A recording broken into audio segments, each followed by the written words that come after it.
ডাল চচ্চড়ি। একটা তেজপাতা আর 2টা শুকনো লঙ্কা সোমবারে দিয়ে দিলাম, আর সোমবারে দিয়ে দিলাম গোটা জিরা, দিয়ে দেবো পেঁয়াজ। পেঁয়াজটা একটু ভাজা হবে, তারপরে রসুন দিয়ে দেবো।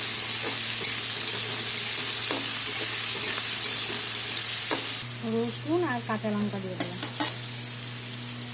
রসুনটা একটু ভাজা হবে, তারপরে টমেটো দিয়ে দেবো। রসুন ভাজা হয়ে গেছে, এখানে 2টা মাঝারি সাইজের টমেটো দিয়ে দিলাম। দেবো একটু লবণ যাতে নরম হয়ে যায়। দিয়েছি একটা বড় সাইজের পেঁয়াজ আর একটা রসুন আর 200 গ্রাম মসুর ডাল আটা সাটা করে নিয়েছি সিদ্ধ করে। টমেটো আমার মোটামুটি মজে গেছে। আর আমি এখন এখানে মশলা দেবো আধা চামচ জিরার গুঁড়া, আধা চামচ ধনের গুঁড়া, 1 চামচ হলুদের গুঁড়া আর অল্প কাশ্মীরি লঙ্কা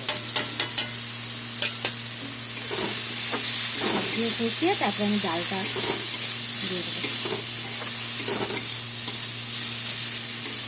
একটু কষানো হয়ে গেছে, টমেটো নরম হয়ে গেছে। এখন আধা বাটা করে ডাল আর সাথে একটা ছোট্ট আলু দিয়েছি। একটা ডাল আর ছোট্ট একটা আলু আগের থেকে সিদ্ধ করে রেখেছিলাম। 200 গ্রাম ডাল নিয়েছি।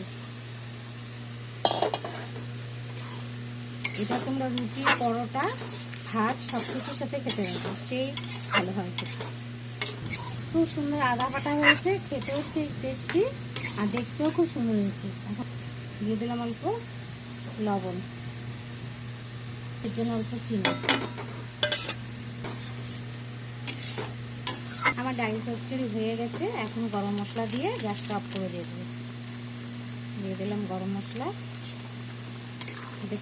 দেখতে কালারটা খুব সুন্দর হয়েছে। তোমরা একদম করে বানিয়ে খেয়ে বলবে কেমন হয়েছে। লাইক করবে, কমেন্ট করবে, শেয়ার করবে। Thank you.